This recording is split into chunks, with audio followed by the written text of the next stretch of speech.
Well, I'm not as dazed as I was last night, but I do think maybe I should have had a cup of coffee before I started this.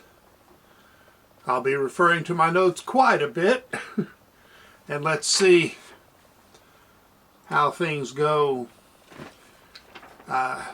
Looking at some more thoughts about last night's game, as well as using some of the updated information from press conferences, commentaries on the boards, and similar sources. In his press conference after the game, Coach Brown said that only the team believed this was possible before the season started. Well, if you've been watching my videos, you know he's wrong. I have been a believer in this team since at least the spring game, if not before. In fact, they're playing a little under my expectations. Now, I didn't expect them to beat Penn State, but they certainly could have. The ability is there. I could never imagine the amount of heart and grit, determination, just sheer will that they play with. And I could imagine, but only hope for, the camaraderie, the dedication to team and teammates. This is what Coach Brown believes sports, and especially football, are about. And he has brought it about. If you looked at the patterns, you could see this coming from 4 years away. This is what Coach Brown has been working towards ever since he got here. He could not wave a magic wand and change everything at once, and there was a lot to change, especially culture. Last night's win, all 4 wins this season, are about culture, because it's from that culture that we are getting this will to win. So, I've been on board the whole time. I'm still on board, even though I'm scared because of the injuries. But I'm fully on board with what Brown has been doing, what he has done, what he will do. Yes, I'm a believer in Brown, in the team, and West Virginia.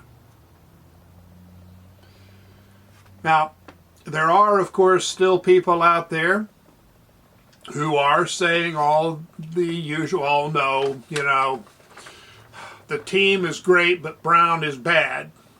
And that's the strain on logic is rather tremendous. But, oh well, if they don't want to enjoy this, let them miss out on it. There's a lot to enjoy. And this, understand, this is only the beginning. This is where we see what Brown has been building towards, but there are still problems. There are still things to do. If you look at the team in terms of the quality and experience, we have a lot of young players, up-and-comers, who are turning into stars, who will be turning into stars. We have a very good very precisely picked groups that committed, not yet signed, and the way the team is playing, this kind of heart and grit is only going to improve the recruiting even for 2024. I mean, we're going to lose some of those guys who are committed. That always happens. But we're going to end up signing some better guys. We're going to flip some guys out there because they're going to look at these games and go, I want to be part of that. And it's going to be guys who have the same heart. So enjoy now and savor the thoughts of the future. Hey, a quick break here. Just asking you, please subscribe, comment, click the thumbs up, and share with your friends. Back to the video. There are problems. Old problems, new problems. One of the old problems, the one that's really haunting the offense, is experience at quarterback.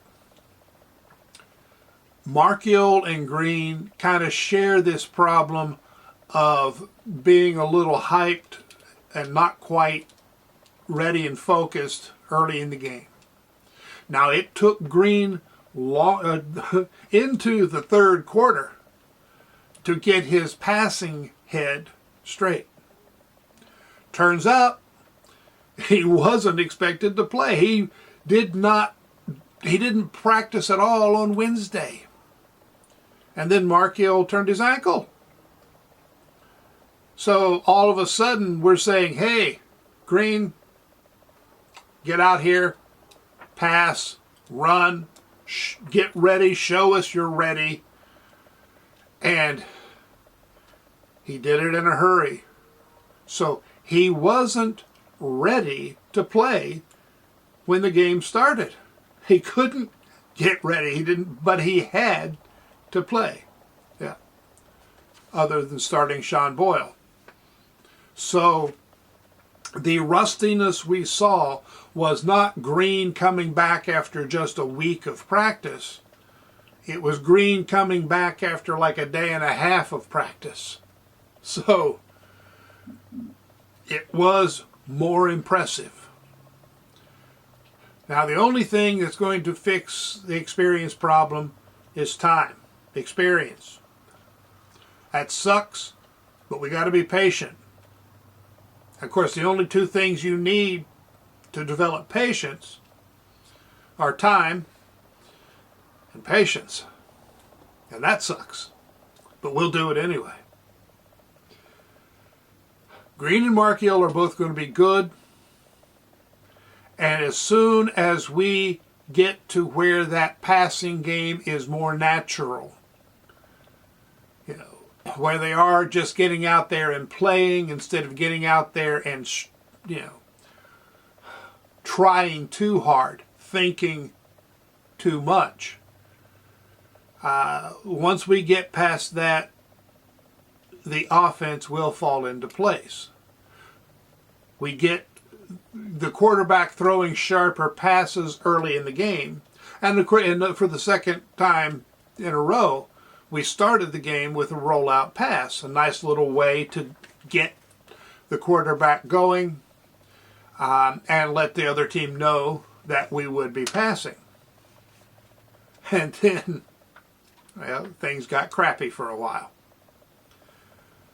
But start completing more passes early, and we need to be about a 60-40 ratio run-pass, if not closer to 50-50. Instead of being 70-30, 80-20, But we have to complete the passes, which opens up the run.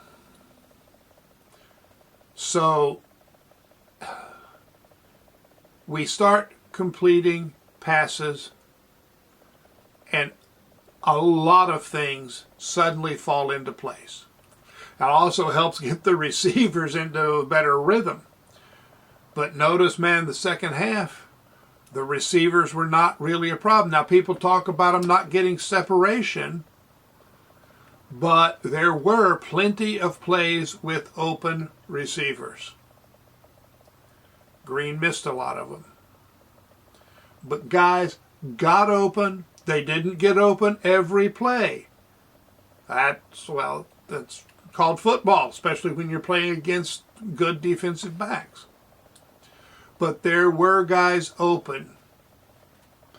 And in the third quarter, we saw the kind of play we could see all the time.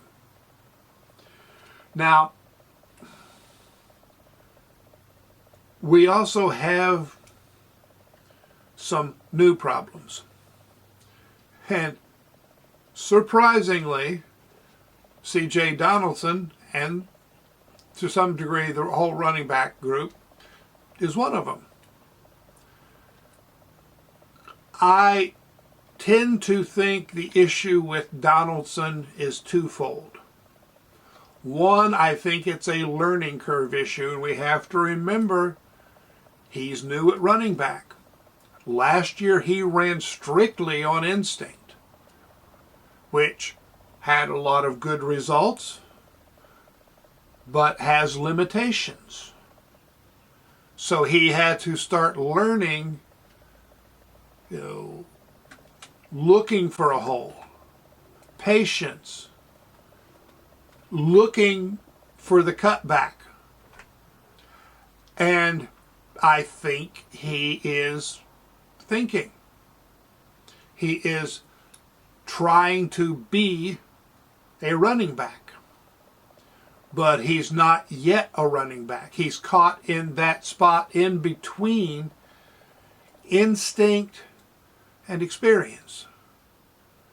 Eventually, you get back to where you do all of your moves through instinct, but you make the right choices more often because your instinct is now trained instinct.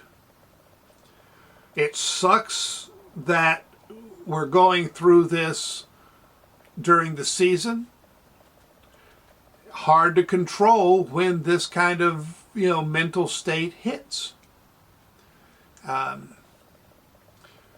He could come through it at any time, and it probably will be a fairly sudden thing rather than a gradual thing. Now, I also think that facing stacked boxes is giving him trouble. For one thing, it's not nearly as much fun as running through a nice big hole and going 10, 20 yards downfield. It's harder on the mind. It's harder on the body. It's frustrating. And it takes a different level of experience. So the way the defenses are playing may actually be what has brought on this sort of crisis of experience. We have to work through it.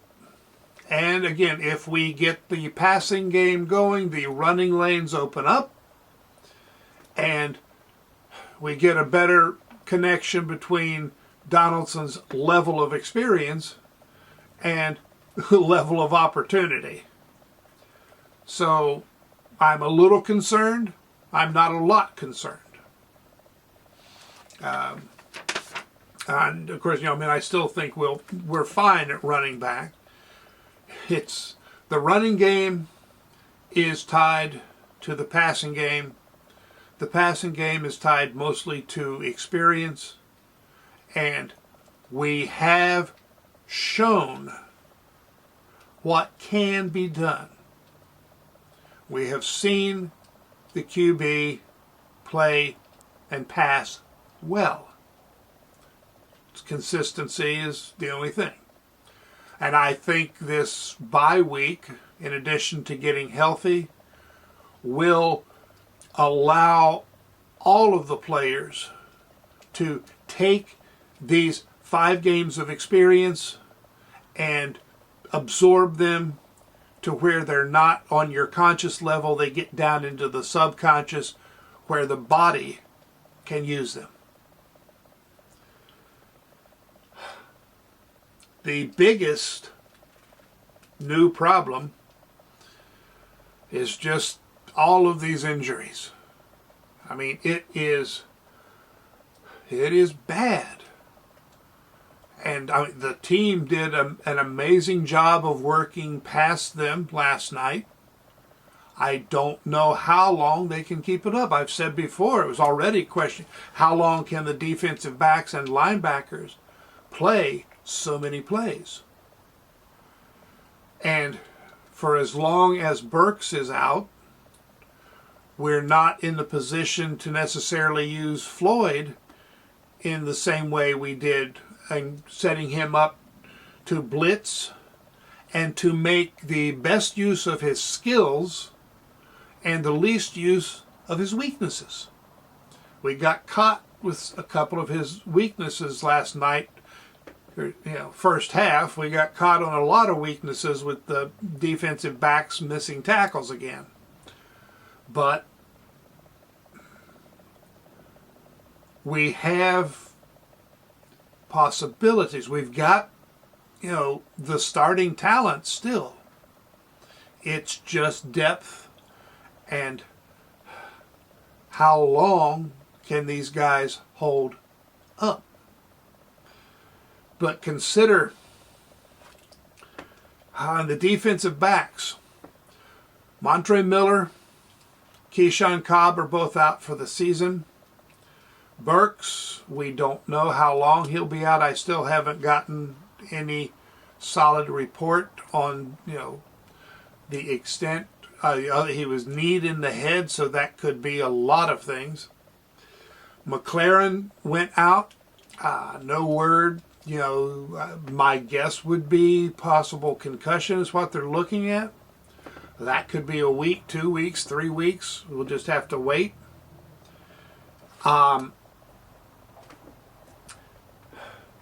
Guys that are going to have to step up are Spells, Wilson, Lamp.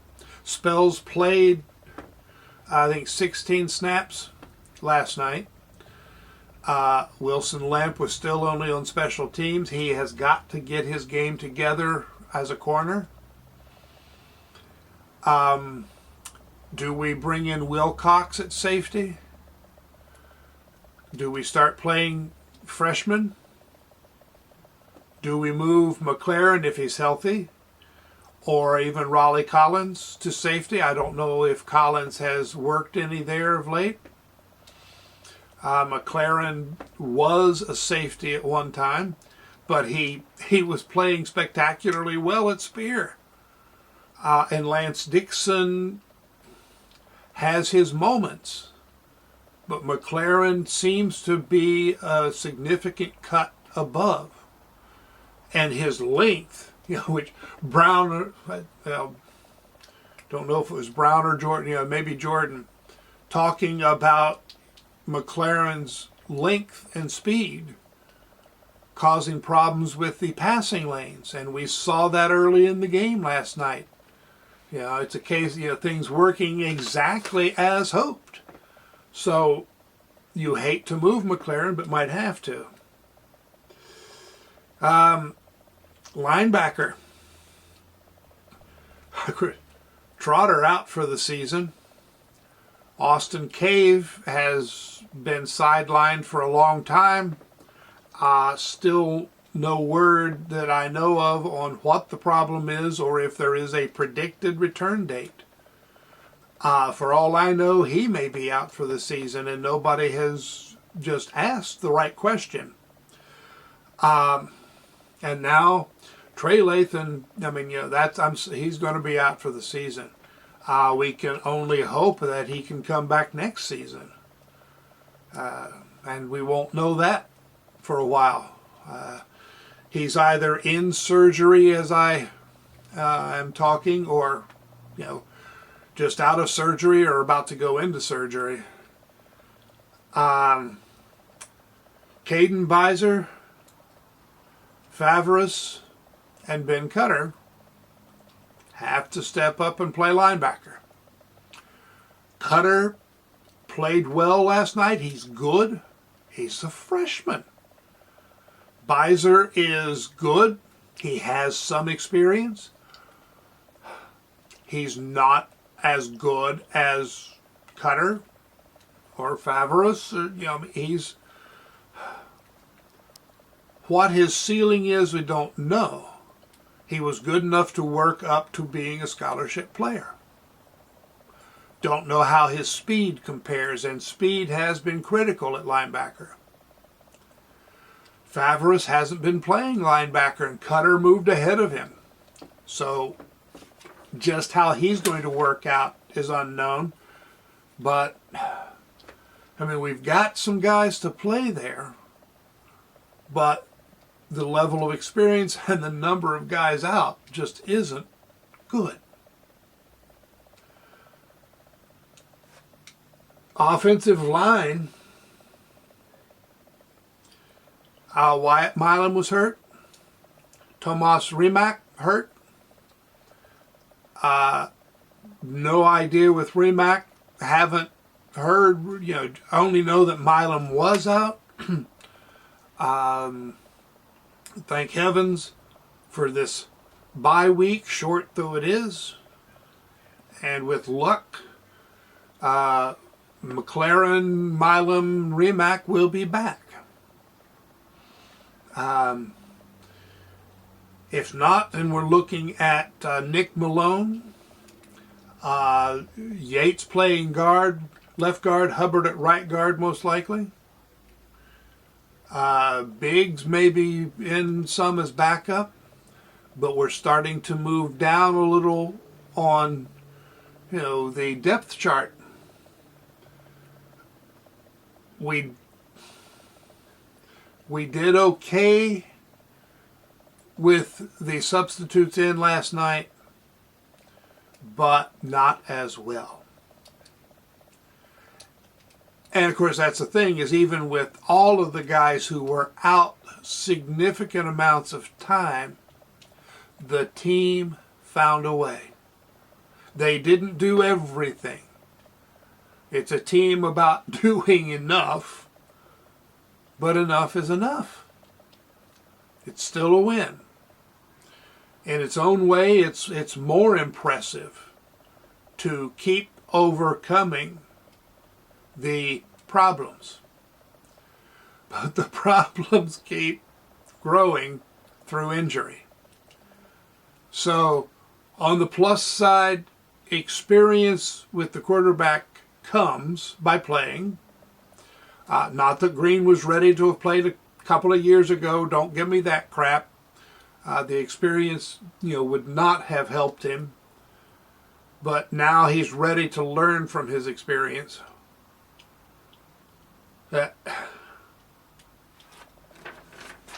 I absolutely love the team. I am not, I'm not worried about the team. I'm worried about injuries. There's only so much of that a team can overcome, and they've already overcome more than even I would have said they could overcome. My concern with the team was if we happen to have injuries at linebacker and defensive back, and boy, have we. But we still win. We still play with more guts than any team I've seen. So,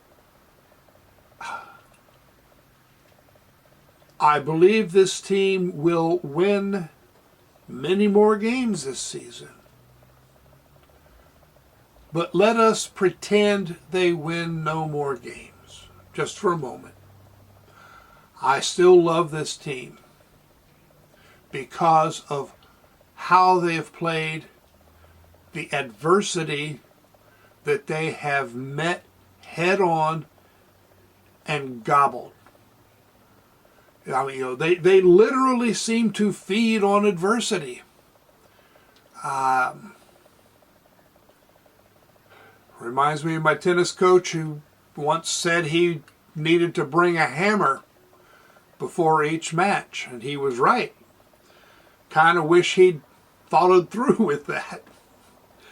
But, of course, it's better if you just go out and play great football and win that way. Keep adversity to a minimum. But how they face it, I mean, Brown has talked about it for a long time, but the team is doing it. So I believed in the team before the season started. I know others did too. I believe in the team now. I said before the season I considered 7 wins the floor, 9 wins the ceiling. I think it's still in that range. Leaning more, probably closer to 9.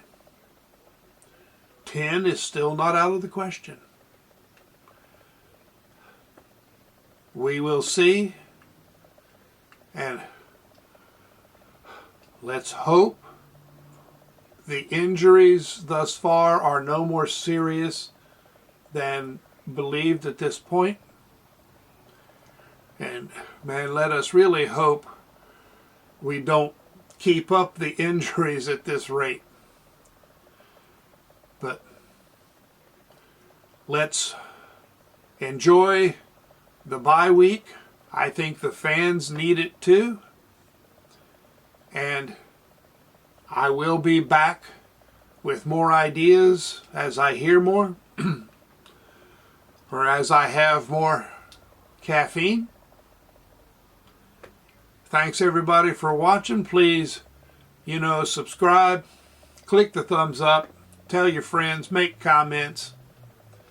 I need a nap, but I also need subscribers. So, thanks for watching, and I'll talk to you later.